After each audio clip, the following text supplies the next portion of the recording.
ప్రతి ఆర్థిక సంవత్సరం ప్రారంభ దశలో అంతకు ముందు నేను ఇటీవల కాలంలో మన ఫైనాన్స్ సెక్రటరీ గారు కూడా చెప్పాను, మన సిఎస్ గారు కూడా చెప్పాను, ఫైనాన్స్ మినిస్టర్ గారు కూడా చెప్పాను. బడ్జెట్ రెండు రకాలు ఉంటుంది అధ్యక్ష. ఒకటి గవర్నమెంట్ బడ్జెట్, ఒకటేమో ప్రైవేట్ ఫ్యామిలీ బడ్జెట్. ఈ రెండింటి మధ్య చాలా స్పష్టమైన తేడా ఉంటుంది. ప్రైవేట్ బడ్జెట్ ఏమో వాళ్ళ బ్యాంక్ బ్యాలెన్స్ మీదనో వాళ్ళకు సంవత్సరం మొత్తం మీద కలిపి వచ్చే ఆదాయం మీదనో ఆధారపడి వాళ్ళ ప్లానింగ్ ఉంటుంది అధ్యక్ష. ఒక రైతుకు పంట పండితే 10 లక్షలు వస్తే ఏం చేయాలి ఈసారి? అమ్మాయి పెళ్లి చేయటమా, ఇల్లు కట్టుకోవటమా, లేదు పిల్లవాడిని మెడిసిన్ చదివించడమా, లేదు ఇంకేదైనా 2 ఆభరణాలు కొనుక్కోవడమా? ఇది ప్రైవేట్ బడ్జెట్ అధ్యక్ష. వాళ్ళ యొక్క పర్స్ ఏదైతే ఉంటుందో వాళ్ళ కిట్టి దాని మీద ఆధారపడి వాళ్ళ బడ్జెట్ రూపకల్పన జరుగుతుంది. కానీ గవర్నమెంట్కి వచ్చేటప్పటికి అది తారుమారు అవుతుంది అధ్యక్ష. గవర్నమెంట్లో మొట్టమొదటి ప్లాన్ ప్రిపేర్ అవుతుంది. ఈ సంవత్సరం విద్యా రంగం మీద మనం ఎంత ఖర్చు పెట్టాలా, అవసరాలు ఏమున్నాయి, వైద్య రంగం పరిస్థితి ఏంది, లేదు పలానా రంగం ఏంది, పలానా రంగం ఏంది, నీటిపారుదల ఏంది, మంచి ఏంది, చెడ్డ ఏంది అని ఒక ప్లాన్ ప్రిపేర్ అవుతుంది. యాజ్ అగైన్స్ దట్ ప్లాన్ నిధుల కూర్పు జరుగుతుంది అధ్యక్ష. ప్రజాస్వామ్య ప్రభుత్వానికి వాస్తవంగా చెప్పాలంటే ఉండే వైటల్ పవర్స్ రెండే అధ్యక్ష. Government in a democracy can tax anybody.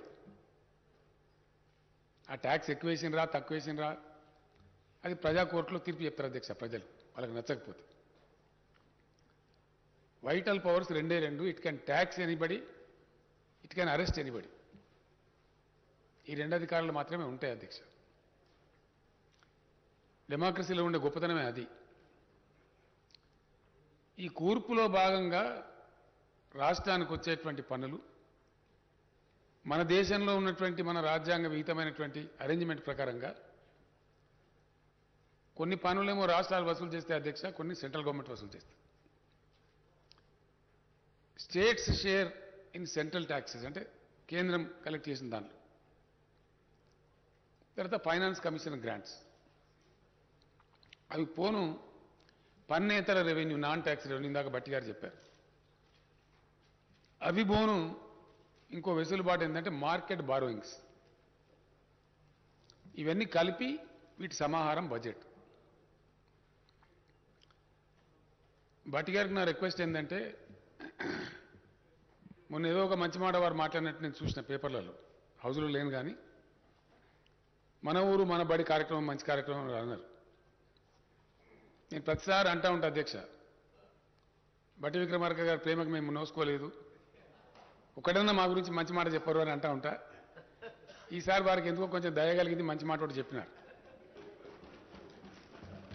వారు ఇందాక దేశవ్యాప్తంగా ఉన్నటువంటి ప్రభుత్వ రంగ సంస్థలు స్వాతంత్రం వచ్చిన తొలినాళ్లలో జరిగినటువంటి ప్రయత్నాలలో భాగంగా వచ్చిన అనేక గొప్ప గొప్ప సంస్థలు ఎట్లా నాశనం చేయబడుతున్నాయో చాలా గట్టిగా వారు చెప్తా ఉంటే, ఈ పక్కన సభ్యులు అంటున్నారు బట్టి గారు పార్లమెంట్ అయితే బాగుంటుంది, ఈ అంశం పార్లమెంట్ ఇది, అందరం కలిసి వారిని మన రాష్ట్రం పక్షాన పార్లమెంట్ పంపాలని మాట్లాడుతున్నారు అధ్యక్ష. ప్రమోషన్ అధ్యక్ష, డిమోషన్ ఏం లేదు అక్కడ. అంత గట్టిగా వారు మాట్లాడుతుంటే ఆవేదన వ్యక్తం చేస్తూ ఉంటే సభ్యులకు ఇమీడియట్ అభిప్రాయం ఏమొచ్చిందంటే, ఈ సబ్జెక్ట్ అంతా గవర్నమెంట్ ఆఫ్ ఇండియా కోపం మా మీద తెస్తే అత్త మీద కోపం దుత్త మీద తీసినట్టు, మేము కాదు కదా చేసేది. లిఫ్టులు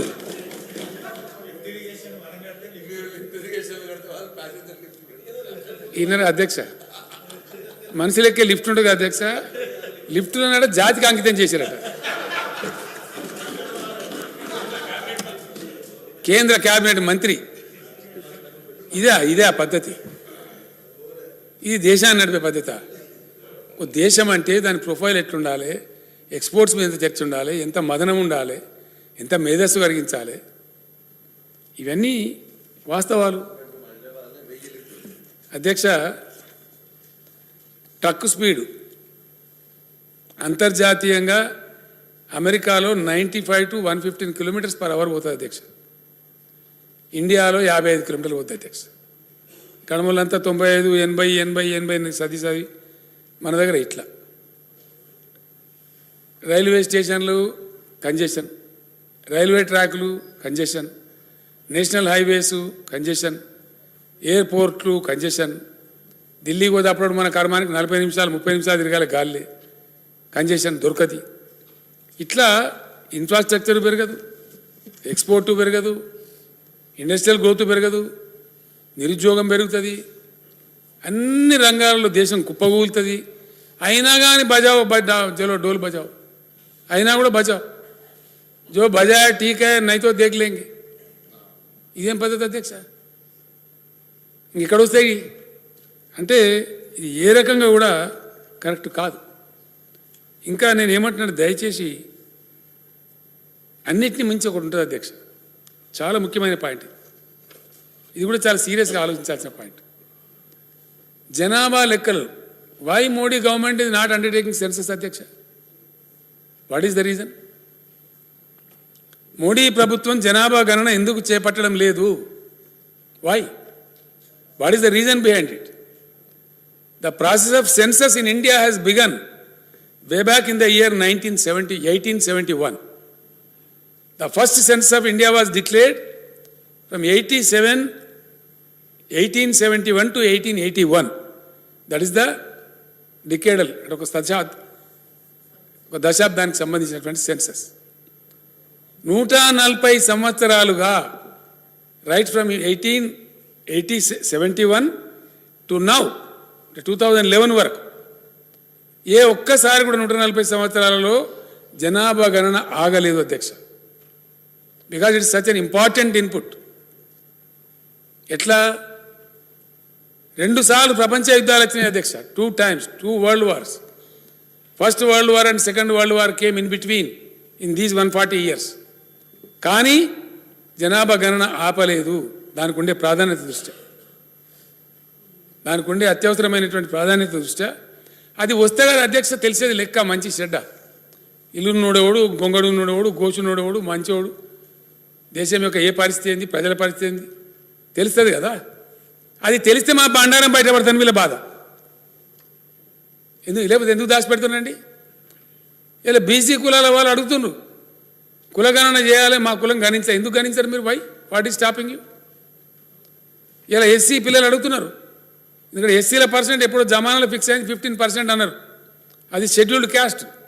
కానీ definitely I can say with authority అధ్యక్ష, 16.5 17% దాటిపోయింది ఎస్సీ పాపులేషన్. కొన్ని రాష్ట్రాల్లో 19% కూడా దాటిపోయింది.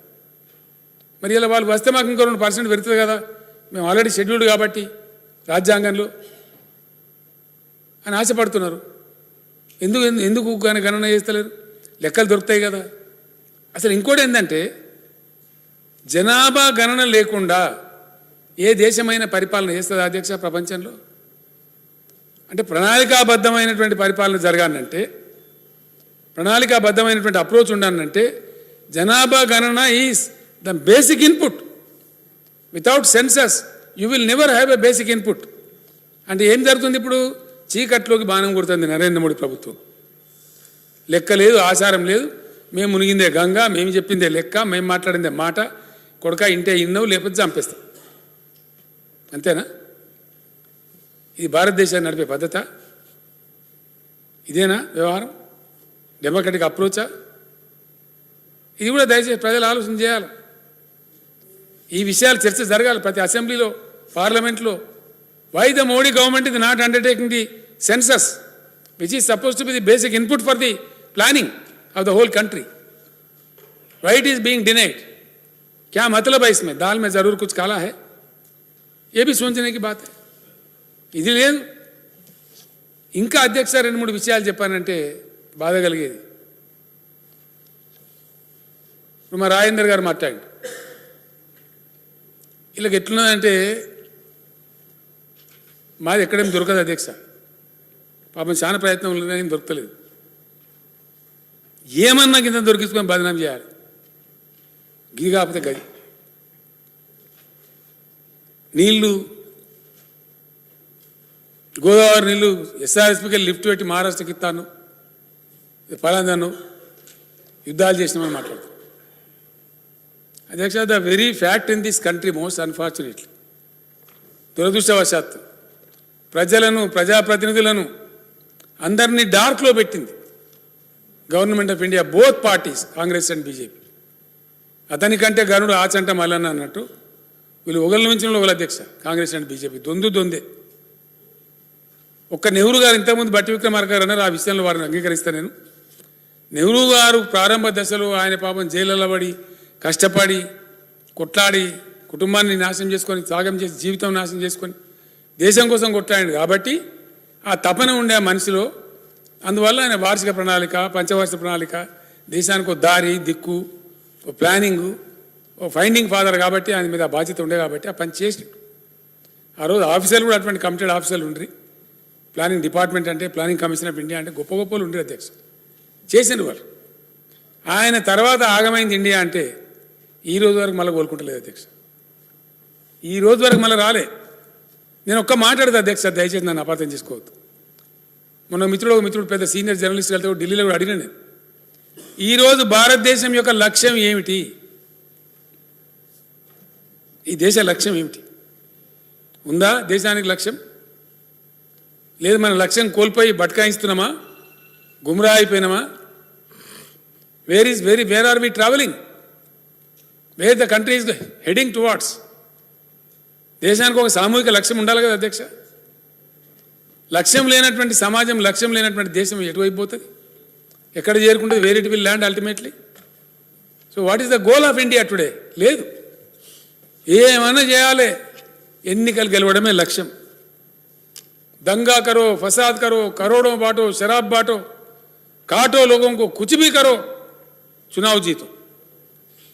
चुनाव जीतना ही गोल हो गया. इंत షార్ట్ సైటెడ్ గోల్తో కనుక పోతే ఈ దేశం ఎక్కడ పోతుంది అధ్యక్ష? These are the hard facts which I'm trying to bring to the notice of the august house. In this